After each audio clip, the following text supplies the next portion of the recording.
Bien, hermanos, prosigamos con nuestro servicio. Les invito a que busquemos en nuestras Biblias el libro de Romanos, en el capítulo 2, versículos 17 al 29. Cuando lo tengan, hermanos, lo leemos de manera conjunta. El libro de Romanos, capítulo 2, versículo 17 al 29. Y dice la palabra de Dios, hermanos: He aquí, tú tienes el sobrenombre de judío, y te apoyas en la ley, y te glorías en Dios, y conoces su voluntad, e instruido por la ley, apruebas lo mejor, y confías en que eres guía de los ciegos, luz de los que están en tinieblas, instructor de los indoctos, maestro de niños, que tienes en la ley la forma de la ciencia y de la verdad. Tú, pues, que enseñas a otro, ¿no te enseñas a ti mismo? Tú que predicas que no se ha de hurtar, ¿hurtas? Tú que dices que no se ha de adulterar, ¿adulteras? Tú que abominas de los ídolos, ¿cometes sacrilegio? Tú que te jactas de la ley, con infracción de la ley deshonras a Dios, porque como está escrito, el nombre de Dios es blasfemado entre los gentiles por causa de vosotros. Pues en verdad la circuncisión aprovecha, si guardas la ley, pero si eres transgresor de la ley, tu circuncisión viene a ser incircuncisión. Sí, pues el incircunciso guardare las ordenanzas de la ley, ¿no será tenida a su incircuncisión como circuncisión? Y el que físicamente es incircuncidado, pero guarda perfectamente la ley, te condenará a ti, que con la letra de la ley y con la circuncisión eres transgresor de la ley. Pues no es judío el que lo es exterior, ni es la circuncisión la que se hace exteriormente en la carne, sino que es judío el que lo es en lo interior, y la circuncisión es la del corazón, en espíritu, no en letra, la alabanza del cual no viene de los hombres, sino de Dios. Estemos atentos a escuchar la palabra del Señor. Dios les bendiga, hermanos.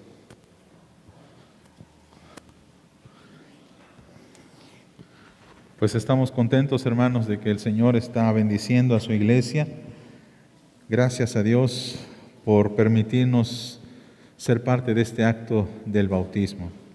Y seguimos, mis amados hermanos, en la reflexión bíblica que hemos trazado para este año, que es la meditación de la carta de Pablo a los Romanos, la epístola que le hemos llamado el Evangelio según San Pablo, capítulo 2, los versículos que hemos leído de 17 al 29. Y quiero comenzar diciendo que esta parte de la Escritura es una parte que pertenece a una retórica muy usada en tiempos de Pablo, la cual era la ironía. La ironía es esta expresión que es sarcasmo también, es una manera en la que se ilustra la contradicción entre lo que dice el hombre y lo que éste hace en la realidad. Y todos somos de alguna forma o expertos o víctimas de esta forma de ironizar las cosas, porque no falta aquel que le gusta mucho utilizar este recurso lingüístico, es decir, por ejemplo, utiliza las palabras siempre, nunca, ¿verdad? Dice, es que tú nunca me escuchas, nunca me haces caso, es que siempre haces lo mismo.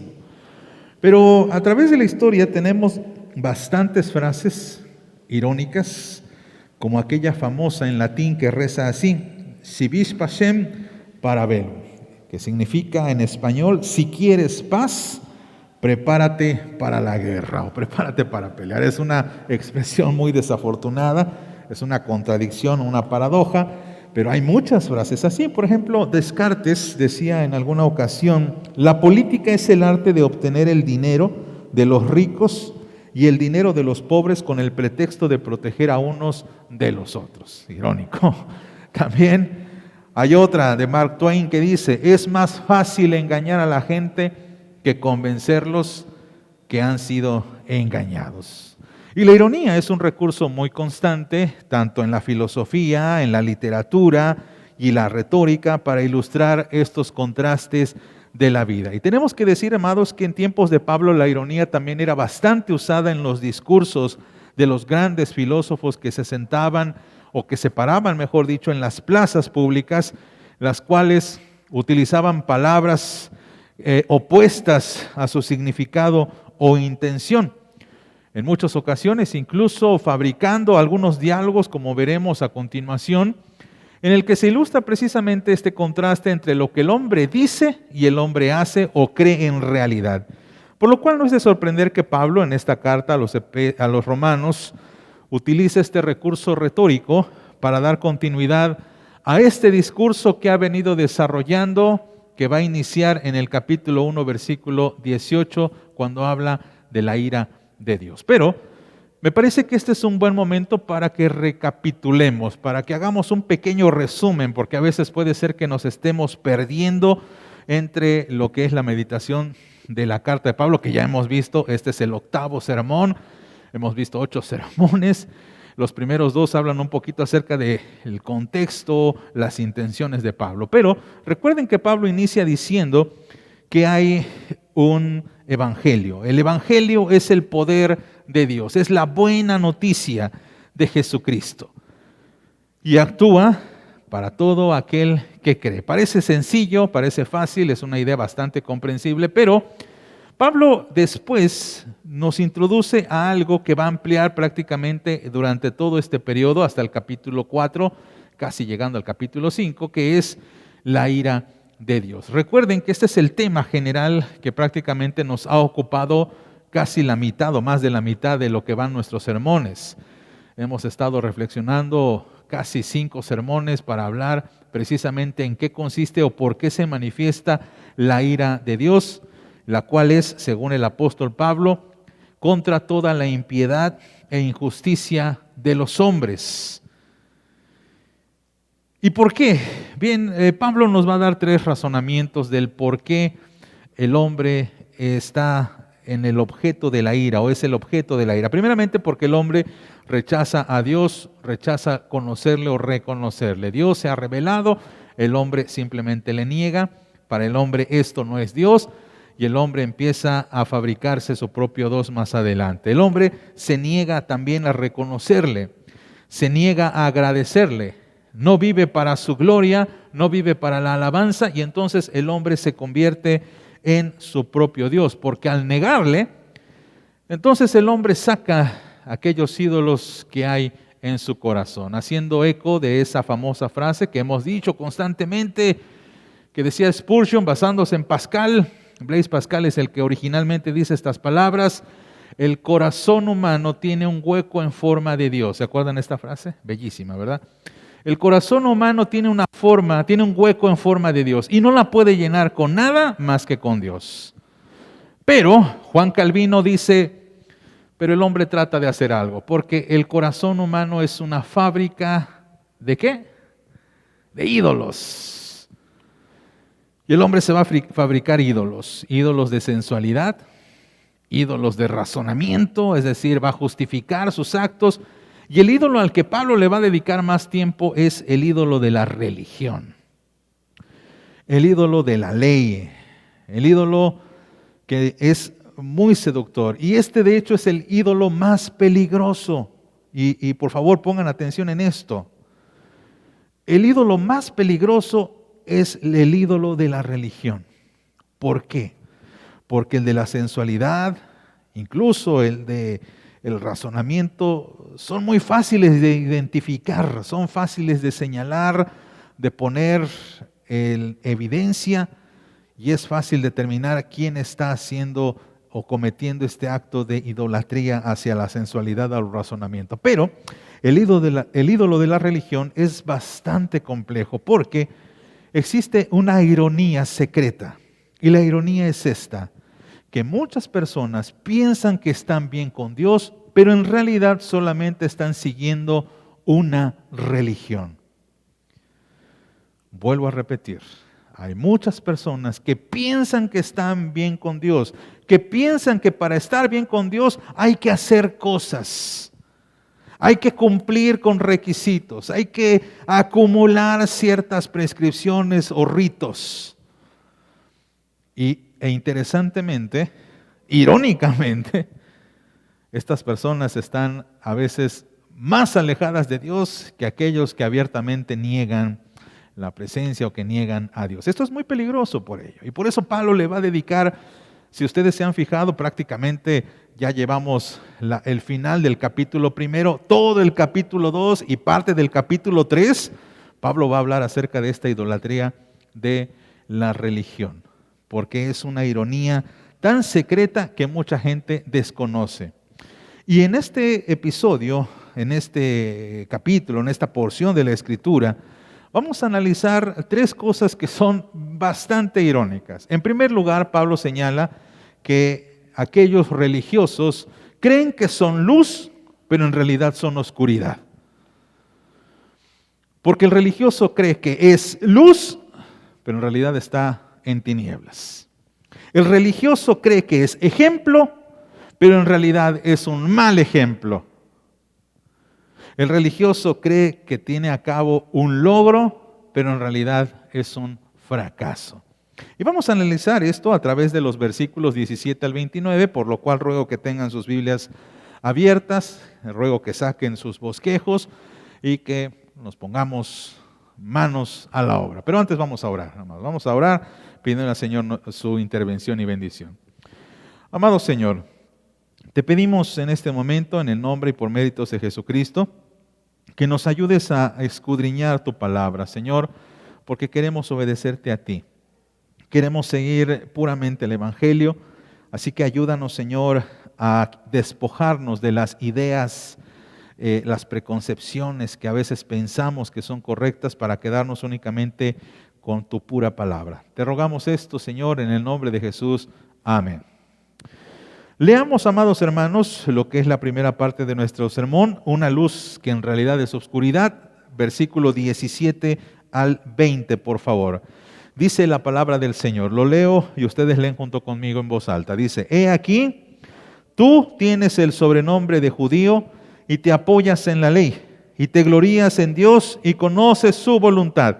E instruido por la ley, apruebas lo mejor y confías en que eres guía de los ciegos, luz de los que están en tinieblas, instructor de los indoctos, maestro de niños, que tienes en la ley la forma de la ciencia y de la verdad. Bien, Pablo comienza diciendo en esta porción, he aquí tú tienes el sobrenombre de judío. Y aquí Pablo se ha abierto todavía más, está explicando a quién está dirigiendo sus palabras prácticamente desde finales del capítulo 1. Y si ustedes recordarán, en el capítulo 2, versículo 1, Pablo se refiere a un personaje anónimo. Si ustedes se fijan, allí en sus Biblias, Pablo comienza diciendo, quien quiera que seas tú. ¿Ya lo leyeron? Es muy simpático, ¿no? Quien quiera que seas tú. Y cuando Pablo dice esto, es posible que algunas personas digan, pues a mí no me está hablando, ¿verdad? A mí no me dice. Pero en el versículo 17, Pablo es más directo y dice, tú, el que tienes el sobrenombre de judío. Y esta expresión, cuando utiliza Pablo esta idea de sobrenombre de judío, es como si Pablo pusiese unas comillas a la palabra judío. Y esta expresión la conocemos nosotros muy bien, ¿no es así? Porque cuando usamos las comillas tratábamos de ironizar algo. Por ejemplo, decimos a algunos muchachos, estudian. ¿Y qué quiero decir con esto? Está entre comillas, ¿verdad? Así como que no sé si estudian realmente, ¿no? Cuando digo todos los caballeros aquí presentes son galanes y guapos, ¿qué quiero decir con esto? Pues no hay ningún Brad Pitt aquí, ¿verdad? Pero no son quizá tan galanes. Cuando decimos quizá de una persona que es cristiana, ¿qué queremos llamar la atención? Que ya empezamos como a hacer algunas dudas, ¿verdad? Bien, esa es la intención del apóstol Pablo cuando dice, tú que tienes el sobrenombre, entre comillas, te dices judío. Entre comillas, dices que eres importante, que estás bien con Dios, que te apoyas en la ley, te glorías en Dios. Porque estas personas, estos judíos, creen que por el simple hecho de ser parte del pueblo de Dios, que por el simple hecho de llamarse a sí mismos judíos y que cumplen con la ley, es más que suficiente para decirse judíos, para decirse pueblo de Dios. Y Pablo dice, no es suficiente. Porque ellos creen que con eso ya tienen más que ganado el cielo. Es su credencial, su jactancia. Y por eso dice Pablo, piensan que son guías de ciegos, luz de los que están en tinieblas, instructor de los indoctos, maestro de niños que tienen en la ley la forma de la ciencia y de la verdad. Dice la versión contemporánea, dice, conocen la voluntad de Dios y juzgas lo que es mejor porque la ley así te lo ha enseñado. Estás convencido de que eres guía de los ciegos y luz de los que están en tinieblas, instructor de los ignorantes, maestro de niños y que tienes en la ley la clave del conocimiento y de la verdad. Pero cuando Pablo antepone, eres judío, se supone que deberías hacer estas cosas, y cuando iniciamos en el versículo siguiente a este pasaje, que es el versículo 21, nos damos cuenta que Pablo está siendo bastante irónico. Y podemos quedarnos allí quizá, señalar a los judíos, criticarlos como muchas veces hacemos en la Biblia, ¿verdad? Porque nos encanta hacer eso. Siempre que leemos el Antiguo Testamento criticamos a los israelitas incrédulos. ¿Cómo es posible que hayan dudado de Dios? Y a veces no fijamos que hacemos también lo mismo. Así que hagamos un ejercicio hermenéutico, como lo hicimos en el sermón pasado, y pensemos que estas palabras Pablo se las dice a aquellos que se creen cristianos y que no lo son. Y aquí adquiere matices bastante serios. Porque a Pablo le encanta sacar la espada y darnos hasta con la cubeta, como quien dice, ¿verdad?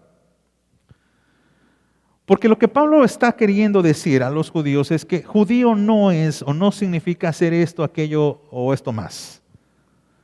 Pero también para el creyente es la misma aplicación, porque ser cristiano, mis amados, no es solamente llamarse a sí mismo cristiano. El que una persona diga, yo soy cristiano, no lo hace cristiano, ¿o sí?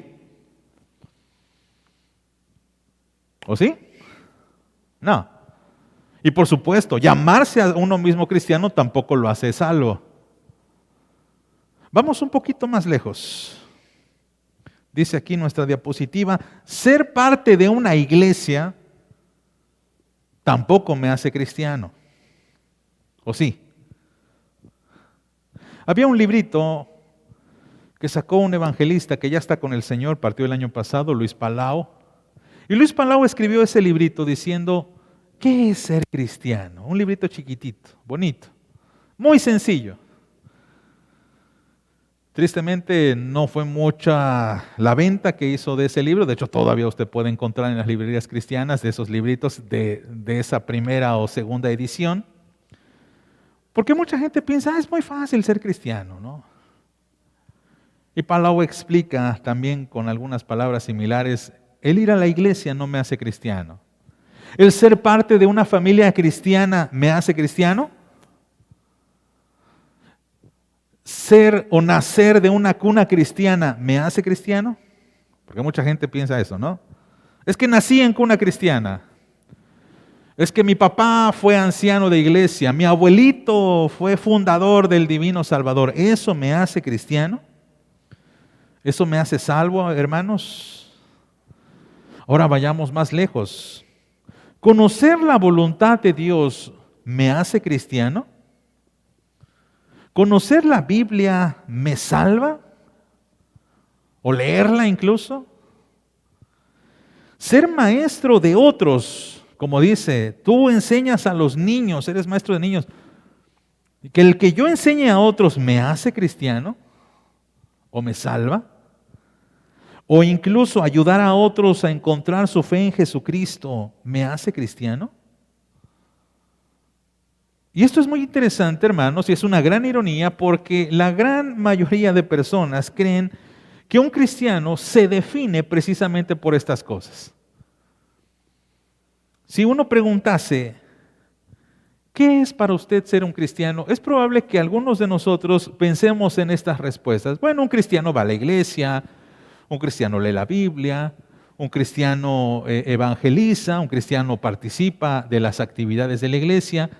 Pero pensando más profundamente y contrastando con lo que dice Pablo, pensamos que nada de esas cosas me hace cristiano.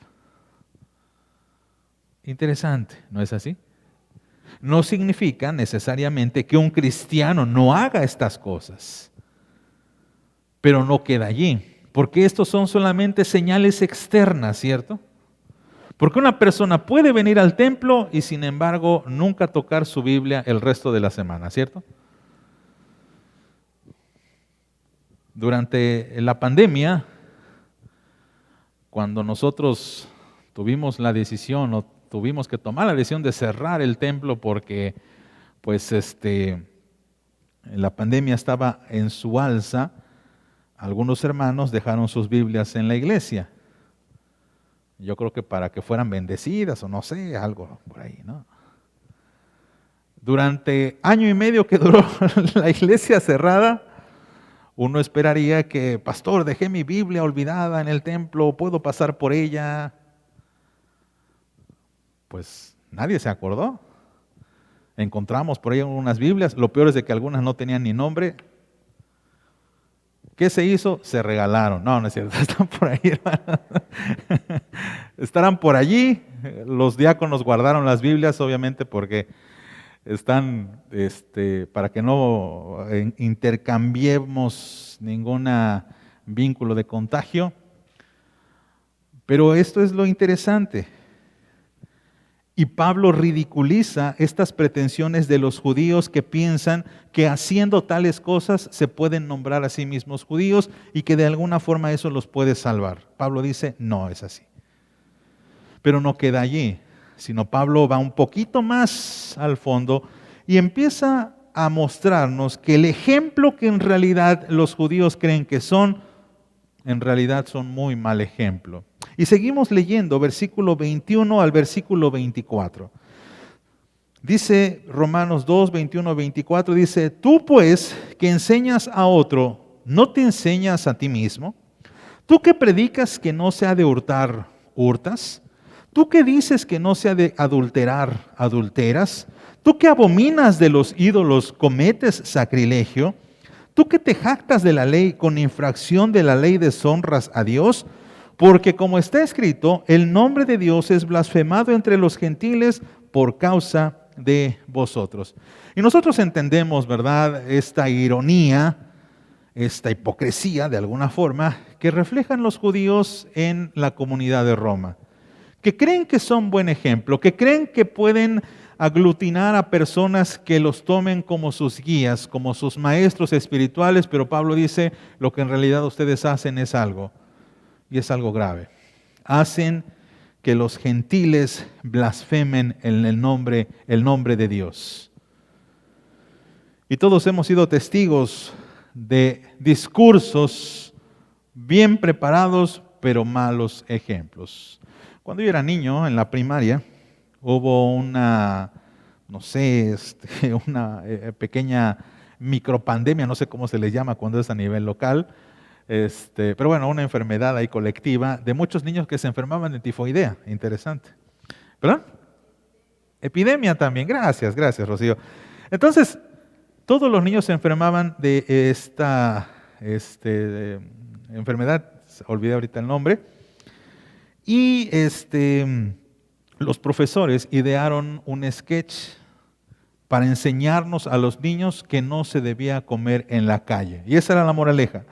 Niños, no coman en la calle, no coman tacos, tortas, ya saben estas cosas que venden en algunos lugares, porque era muy con poca higiene, algunas veces la gente pues iba al hospital de inmediato, entonces todo esto se nos quedó bien grabado. Recuerdo que ese sketch lo representaron al final de clases, entonces muchas mamás estaban allí. Y en esa misma semana estuvimos por el centro, no recuerdo haciendo qué, compras, no lo sé. Y resultó muy curioso que vimos a un maestro en el centro comiendo taquitos en la calle. Uno obviamente puede decir que la enseñanza que ofreció quedó opacada por su mal ejemplo. Y todos hemos sido testigos de algo similar. El doctor que lo revisa, que checa su salud, le dice: Señor, le recomiendo que no fume. Y usted lo ve afuera fumando. Papá o mamá que les dice: no mientas porque la mentira es mala. Pero llega el que nos cobra la cuenta de Coppel y le dice: hijo, dile que no estoy. Esta clase de mala enseñanza es la que Pablo coloca hacia los judíos. En esta ironía de que Pablo señala acciones concretas de los que se hacen llamar judíos, pero en realidad no lo son. Hay algo que no está cuadrando. Y Pablo dice, voy a leer la versión Reina Valera contemporánea: tú que enseñas a otros, ¿no te enseñas a ti mismo? Tú que predicas que no se debe robar, robas. Tú que dices que no se debe cometer adulterio, adulteras. Tú que detestas a los ídolos, robas de los templos. Tú que te sientes orgulloso de la ley, deshonras a Dios quebrantando la ley, porque como está escrito, por causa de ustedes el nombre de Dios es blasfemado entre los paganos. Y es que nosotros tenemos que recordar esta idea de los judíos que les encantaba criticar a los demás y ponerse a sí mismos como ejemplo. Recordemos esa vieja parábola de Jesús cuando mencionaba aquel fariseo que presumía delante de Dios diciendo: Señor, yo te doy gracias porque yo sí ayuno y lo hago hasta 2 veces por semana. Yo doy diezmos de todo lo que gano y soy un gran ejemplo, es lo que prácticamente está diciendo. Pablo desnuda esta intención y los mide de acuerdo a sus propias palabras y enseñanzas. Y es como si Pablo les dijese: si en verdad fuesen judíos, no tendrían problema en amalgamar sus acciones con sus palabras. Pero por cuanto no hay coherencia, entonces todo lo que ustedes hacen es, en lugar de afirmar la ley, la desacredita. Porque la ley no tiene la culpa. Y lo que hacen también es hacer que el nombre de Dios sea blasfemado. Pero tenemos que dar otro salto, hermanos, hacia una correcta aplicación a nuestra vida, porque aun cuando los judíos hicieran exactamente lo que predican, esto no significa que con estas obras ellos fuesen salvos también. Pero precisamente por cuanto no lo hacen, por cuanto hay una ausencia de práctica y enseñanza, se demuestra que la salvación está en realidad muy lejos de ellos. En lugar de ser luz para los gentiles, como era el plan original de Dios, lo que hacen es ser causa de blasfemia. Y su ejemplo en realidad sirve para alejar a las personas de Dios. Y es interesante. En lugar de atraer a la gente a la luz, lo que hace es de que los aleja de la misma. Y Pablo aquí cita a Isaías para hacer este contraste entre aquellos judíos que usted recordará son llevados a Babilonia debido a su idolatría, debido a su rebeldía, persistieron en sus pecados, fueron burla mundial, pero también pusieron a Dios en el centro del debate, en el centro de esta situación, e hicieron que las naciones se burlaran de ese Dios y considerasen que era un Dios insignificante. Isaías escribe, Isaías 52, versículo 3 al 5, dice: porque así dice Jehová, de balde fuisteis vendidos, por tanto, sin dinero seréis rescatados. Porque así dijo Jehová el Señor: mi pueblo descendió a Egipto en tiempo pasado para morar allá, y el asirio lo cautivó sin razón. Y ahora, ¿qué hago aquí?, dice Jehová, ya que mi pueblo es llevado injustamente, y los que en él se enseñorean los hacen aullar, dice Jehová, y continuamente es blasfemado mi nombre todo el día. Una actitud religiosa no es una actitud que le da la gloria a Dios, porque es una actitud externa. Es una actitud que solamente consiste en la superficie, en los hechos que no concuerdan realmente con las palabras. Y esto sucede en los cristianos de Roma. Y posiblemente, hermanos, también esto suceda en los cristianos de nuestro tiempo, que en lugar de ser ejemplo a las naciones, somos vergüenza para la misma gente. Y por tanto el nombre de Dios es blasfemado entre los inconversos, y en lugar de ser la sal, la luz de la tierra, somos obscuridad y falsos maestros, debido a que no hemos sabido comportarnos en concordancia con nuestra fe. Porque como dice el apóstol Pablo, repasando lo que dice el texto bíblico, tú que enseñas a otro, ¿te enseñas a ti mismo? Somos muy buenos para dar consejos, ¿verdad? ¿Nos aplicamos el mismo consejo cristiano? Dice, tú que predicas que no se ha de hurtar, ¿hurtas? ¿Robamos, hermanos? ¿Tomamos prestado y no pagamos? ¿Tomamos prestado y decimos que a lo mejor fue una ofrenda de amor y ya no lo devolvemos? Dice, tú que dices que no se ha de adulterar, ¿adulteras? Y posiblemente algunos pensemos, es que yo no adultero como lo hacen quizá los verdaderos adúlteros, y hasta hacemos algunas acotaciones, ¿verdad? Pero sí estamos intercambiando fotos íntimas o pidiendo fotos íntimas. Mándame tu pack. Mira, comadre, este hombre, me mandaron esta foto de este hombre y lo comparto. La siguiente expresión es muy interesante y simpática. Dice, tú que abominas de los ídolos cometes sacrilegio. En el original griego significa, tú que aborreces a los ídolos robas en los templos. Es lo que prácticamente dice después en la Reina Valera contemporánea. ¿Saben por qué? Esto es algo muy simpático y lo vamos a ilustrar. Es como cuando una persona, un creyente, dice algo como, bueno, pues nosotros no creemos en los muertos o no creemos en que sea correcto de alguna forma orar a Dios por ellos o hablar con los muertos. Y porque no es correcto, bueno, pues a lo mejor el 14 de febrero que no tuve dinero para regalarle rosas a mi esposa, voy al panteón.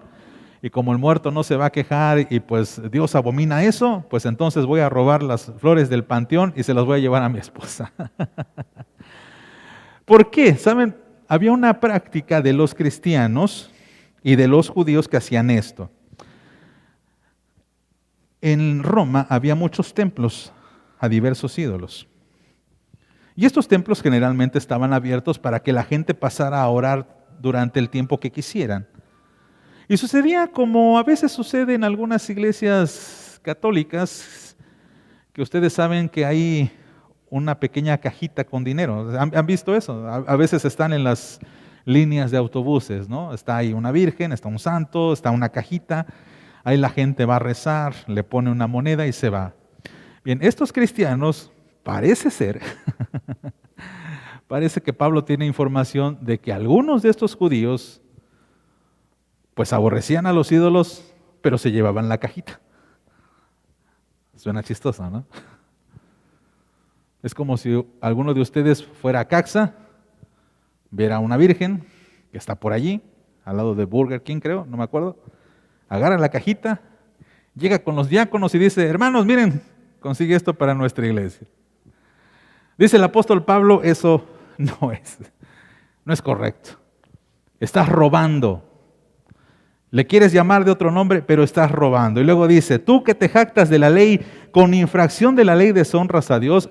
Y esto era por una costumbre que también los judíos tenían. la costumbre del corbán. ¿Alguien sabe a qué se refiere esa costumbre? El corbán es esta práctica que Jesús critica también, en el que señala que algunos judíos, con el pretexto de no ayudar a sus padres, les dicen: papá, perdóname, pero todo es ofrenda con lo que pudiera ayudarte a ti. Y dice nuestro Señor Jesucristo, eso no es. Ahora nosotros lo hemos convertido en algo totalmente diferente y a veces opuesto, por ejemplo, con el diezmo. Y decimos algo como: ay, no voy a dar mi diezmo este mes, pero me voy a comprar una Biblia. Y es como si fuera mi diezmo. Es para mi edificación espiritual. Pues somos muy espirituales. Entonces, dice, con infracción de la ley, deshonro a Dios. O a veces digo, bueno, pues no voy a dar mi diezmo, pero le voy a comprar a mi hijo una Biblia. No voy a dar mi diezmo, pero lo voy a utilizar a lo mejor para dárselo a los pobres. Y la Biblia dice que esto no puede ser así. Y por esta misma razón, dice el versículo 24, el nombre de Dios es blasfemado entre los gentiles por causa de vosotros. Por esta razón, hermanos, ser cristiano tampoco consiste en creer de forma correcta las doctrinas de la iglesia. No se trata de tener las doctrinas correctas. No se trata de tener bien la teoría. No se trata de eso, mis amados. Se trata de que cuando yo soy salvo, el ser salvo es lo que cambia mi corazón para amar a Dios con todo mi ser. Recuerden lo que hemos dicho constantemente. Dios no quiere salvarte, Dios no quiere cambiarte, Dios no quiere cambiarte, Dios quiere salvarte. Y cuando Dios te salva, esta salvación es lo que te cambia. No porque Dios no te cambie en el sentido en el que Dios te ayude, sino lo primero que Dios hace es rescatar nuestra vida del pecado que nos impide precisamente hacer los cambios que necesitamos. Pero debe haber una salvación de nuestra alma, una salvación de nuestra mente, de nuestros pensamientos, de nuestras convicciones, para saber cómo estamos delante de Cristo. Y así podamos actuar en consecuencia. Porque si no lo hacemos, entonces estamos haciendo que otros blasfemen el nombre de Dios. ¿Por qué? Y vamos a la última parte de nuestro sermón. Un logro que en realidad es un fracaso. ¿Por qué? Vamos a leer versículo 25, terminamos al 29. Pues en verdad la circuncisión aprovecha si guardas la ley. Pero si eres transgresor de la ley, tu circuncisión viene a ser incircuncisión. Si pues el incircunciso guardase las ordenanzas de la ley, ¿no sería tenida su circuncisión como circuncisión? Y el que físicamente es incircunciso, pero guarda perfectamente la ley, te condenará a ti, que con la letra de la ley y con la circuncisión eres transgresor de la ley, pues no es judío el que lo es exteriormente, ni el que la circuncisión, la que se hace exteriormente en la carne, sino que es judío el que lo es en lo interior, y la circuncisión es la del corazón, en espíritu, no en letra, la alabanza del cual no viene de los hombres, sino de Dios. Y en esta parte Pablo utiliza otro recurso retórico, porque parece que Pablo se refiere a un interlocutor imaginario que quiere entrar al debate con Pablo. Esto es un recurso muy usado en la antigüedad por los filósofos, porque de esta manera ellos argumentan y plasman mejor sus ideas. Parece ser que este interlocutor es un judío que se pone a debatir con el apóstol y le dice: bien, Pablo, excelente lo que has dicho, pero has olvidado un pequeño detalle. El detalle es que la circuncisión, este hombre le quiere enseñar a Pablo, la circuncisión es el sello del pacto entre Dios y mi pueblo. Por lo tanto, a través de mi circuncisión se avala no solo que soy judío, pues esta es la manera en cómo se identifica el pueblo de Dios de otros pueblos, sino que también a través de la circuncisión soy heredero de las promesas. Por eso Pablo dice, este es un logro que en realidad es un fracaso. ¿Por qué? Primero que nada, Pablo tiene que dar crédito a este hombre y le dice, es verdad, la circuncisión aprovecha, pero aprovecha solo si guardas la ley. Solo si guardas la ley, la circuncisión te aprovecha. Dios eligió al pueblo primeramente y puso la circuncisión como sello. ¿Para qué? Para que los judíos o los israelitas se distinguieran de otros pueblos con una meta que tiene relación con el punto anterior. ¿Cuál era la meta? La meta era que más tarde todos los pueblos de la tierra, por la influencia, por el buen ejemplo de los judíos, viniesen al conocimiento del Señor. Por eso los salmos abundan en esta expresión: pueblos todos, batid la mano, reconoced a Dios, venid ante su presencia con regocijo. Por eso los salmos y algunas expresiones proféticas hablaban de que toda la tierra iba a ser llena del conocimiento de Jehová. ¿Por qué? Porque el pueblo de Israel estaba llamada a ser luz a los gentiles. Y en lugar de ser luz, lo que hicieron los judíos fue tergiversar este principio y asumir que la circuncisión era una manera exclusiva de considerarse especiales, bonitos, los preferidos del Señor. Y si ustedes se fijan, en toda la epístola de los Romanos, Pablo va a decir una y otra vez: Dios no hace excepción de personas, Dios no hace excepción de personas, Dios no hace excepción de personas. La reina contemporánea, la reina versión contemporánea dice: Dios no tiene favoritos, no, Dios no tiene favoritos, Dios no tiene favoritos. Porque la misión de los judíos era anunciar a ese Dios a las naciones y no lo hicieron. Incluso la palabra incircunciso es un insulto que usan los judíos para hablar de otras personas. ¿Se acuerda cómo David se expresa de Goliat, por ejemplo, verdad? ¿Quién es este varón incircunciso, no? Y de ahí se nos quedó ese insulto, filisteo incircunciso. A veces nosotros lo usamos para hablar de la gente que no es creyente, ¿verdad? Llega nuestra hija y dice: papá, pues acabo de conocer a un muchacho. Y el papá lo primero que pregunta: ¿es de la iglesia? ¿Es cristiano? No, papá, pero... Y hacemos bromas, ¿verdad? ¿Y cómo está el filisteo incircunciso?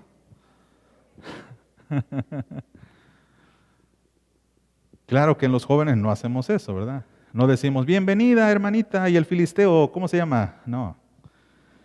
Porque la idea no es humillar a la gente, cosa que los judíos disfrutaban mucho. Y por eso Pablo hace algo bastante interesante, porque los va a confrontar y va a herir en lo que más les duele. Y les dice: si eres transgresor de la ley, tu circuncisión viene a ser incircuncisión. Otra versión dice: si desobedeces la ley, es como si nunca te hubieras circuncidado. Y Pablo continúa, versículo 26. Si pues el incircunciso guardare las ordenanzas de la ley, no será tenida su incircuncisión como circuncisión.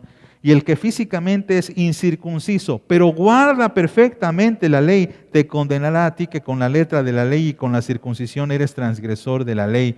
Pues no es judío el que lo es exteriormente, ni es la circuncisión la que se hace externamente en la carne, sino que es judío el que lo es en lo interior, y la circuncisión es la del corazón, en espíritu, no en letra, la alabanza del cual no viene de los hombres, sino de Dios. Y aquí tenemos la misma idea que está presente a lo largo de todo este discurso del capítulo 2, parte del capítulo 1, el interior, el corazón. La religión lo que hace es solamente ser externa. Por eso les dije en un principio que el ídolo más peligroso es el ídolo de la religión, porque nos convence de que estamos bien, porque nos convence que no tenemos problemas con Dios. ¿Por qué? Porque cumplimos esto, cumplimos aquello, estamos bien. Los judíos tenían ese pensamiento y decían: bueno, estoy circuncidado, ya la hice, como quien dice. ya no tengo ningún problema. Y Pablo habla acerca de la circuncisión que ocurre en el interior, en el corazón. Algo que, por cierto, no es nuevo, sino que es una idea presente en el Antiguo Testamento. Dice Deuteronomio 10, versículo 16 al 17, dice: circuncidad pues el prepucio de vuestro corazón y no endurezcáis más vuestra cerviz, porque Jehová vuestro Dios es Dios de dioses y Señor de señores, Dios grande, poderoso y temible, que no hace acepción de personas ni toma cohecho. Y atención que esto es de Deuteronomio. Jeremías 4, versículo 4 dice: circuncidaos a Jehová y quitad el prepucio de vuestro corazón, varones de Judá y moradores de Jerusalén, no sea que mi ira salga como fuego y se encienda y no haya quien la apague por la maldad de vuestras obras. La circuncisión de nuestro corazón. Y es que fíjense, hermanos, que es muy fácil, muy sencillo hacer rituales, ¿verdad? Tener gestos externos para demostrar que somos verdaderamente cristianos. Es fácil cumplir con requerimientos que muchas veces no involucran el corazón humano, pero que de alguna forma demuestran algo.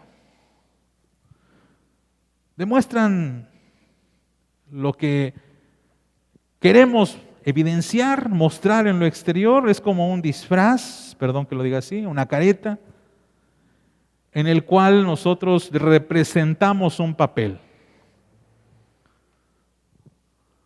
Y representamos el papel de justos, de cristianos, pero llegamos a casa y francamente no hay una coherencia en esto. El día de ayer los muchachos tuvieron un convivio bastante simpático. Por ser Día de la Amistad, los chavos quisieron celebrarla disfrazándose de personajes de Disney. Y muchos tuvieron una gran imaginación. Estuvo Mulan por allí. Estuvo unos personajes de Pixar. Estuvieron algunas princesas de Disney. Y es muy bonito mostrar ese disfraz por un momento, pero llegan a casa, se quitan el disfraz y siguen siendo los mismos chicos. A veces, amados, hay personas que proceden de esta manera. Les he contado el caso de una iglesia en la Ciudad de México, donde el pastor con mucha tristeza decía lo siguiente: ser cristiano en esta comunidad se ha vuelto de moda, porque hay mucha gente con un poder adquisitivo muy importante, y aquí la gente compite por demostrar que son mejores cristianos que los demás. ¿Y cómo lo hacen? Muy fácil. Compran la Biblia más grande que puede dinero comprar y la traen al templo así, para que la gente los vea. Y la gente de la iglesia, no gente de afuera. Van a la librería cristiana de la iglesia y compran los libros que pueden comprar, aunque a veces no los lean. Y me doy cuenta porque los visito y les digo: hermano, tiene ese libro, ¿y qué le pareció? Ay, pastor, no lo he podido leer. Pero tiene este otro que... No, tampoco lo he leído. Pues ¿cuál ha leído, pastor? Digo, ¿cuál ha leído, hermano? No, pues ninguno lo he podido leer, no tengo tiempo. Demuestran algo, tienen una careta, pero realmente no hay algo en su corazón que demuestre que verdaderamente Cristo ha cambiado sus vidas, que demuestre que verdaderamente Cristo está en sus corazones. Ese es el problema de los judíos. Y ese es el problema de muchos cristianos, que solamente usamos una careta, que muchas veces seguimos una religión, pero no seguimos a Cristo. Y cuando no seguimos a Cristo, no solamente somos objeto de burla, para que la gente se burle de nosotros y se burle de Dios, sino que incluso Pablo va a señalar que estas personas hasta van a tener el derecho de juzgarnos. Cuando dice el apóstol Pablo en el versículo, déjenme buscarlo bien, en el versículo 26. Si pues el incircunciso guardare las ordenanzas de la ley, no será tenida su incircuncisión como circuncisión. Y el que físicamente es incircunciso, pero guarda perfectamente la ley, te condenará a ti, que con la letra de la ley y con la circuncisión eres transgresor de la ley. Y esta idea de te condenará a ti no tiene que ver precisamente con que ellos van a ser salvos y nosotros condenados, sino simplemente en el hecho de que tienen toda la razón al juzgarnos. Porque como cristianos a veces no reflejamos lo que deberíamos ser. Y los filisteos, los inconversos, nos dicen, ¿y eso qué es cristiano? Y duele, ¿verdad? Pero ¿saben qué? Tienen razón. ¿No se supone que ustedes los cristianos deberían amar a la gente? ¿No se supone que ustedes los cristianos deberían comportarse de mejor manera? ¿No se supone que ustedes los cristianos no deberían insultar a los demás cuando van manejando? ¿O aventar el carro si un peatón no quiere apurarse? Y por eso dice Pablo, ellos que son incircuncisos, ellos que no creen en Cristo, a veces van a ser nuestros jueces. Para terminar, quisiera hacer un ejercicio de parafraseo, como lo hemos hecho con otros textos, en los últimos versículos. Y vamos a poner en lugar de judío, en lugar de circunciso o incircunciso, la palabra cristiano. Y fíjense muy bien. No es cristiano el que lo es exteriormente, ni el bautismo que se hace exteriormente en el cuerpo, sino que es cristiano el que lo es en lo interior. El bautizo es en el corazón, en espíritu, no en letra, la alabanza de la cual no viene de los hombres, sino de Dios.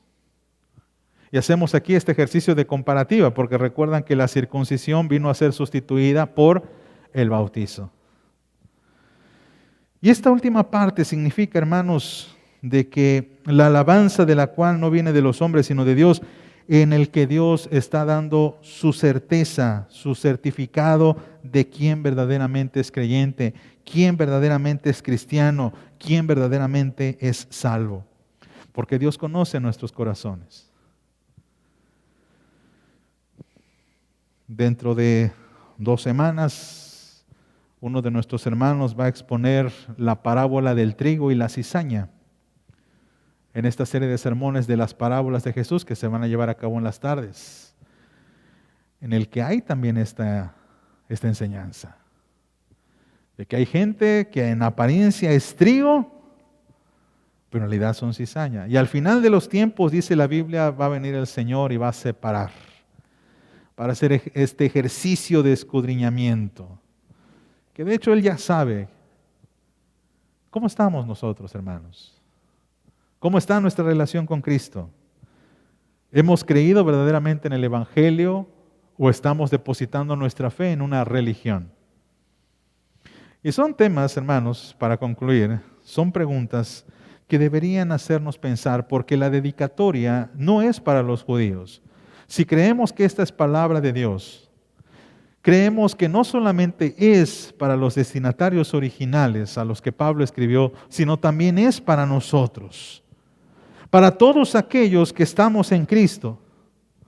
Pero esta palabra de exhortación, esta palabra de regaño, si usted quiere verlo así, es para quienes hemos desviado nuestra atención a una serie de requisiciones y exigencias que despojan de poder al Evangelio y dan más atención a la religiosidad. Así que o seguimos a Cristo o seguimos una religión. Hay mucho todavía que decir, ¿verdad? Ya terminamos el capítulo 2. El marzo vamos a iniciar el capítulo 3. Y ahora sí agárrense, hermanos, porque sé que han estado duros los sermones. Algunos me dicen, ay, pastor, como que creo que ya entendí, pero sigue dando, ¿verdad? Bien, hermanos, es lo que dice la carta a los romanos. Y en el 3, agárrense, porque ahora sí Pablo nos va a dar hasta con la cubeta y con la maceta y todo lo demás. Pero espero, hermanos, que esto sirva para edificación de la iglesia y sirva también para nuestro crecimiento y para poder corregir lo que necesitamos, para glorificar a Dios. Oramos, Señor.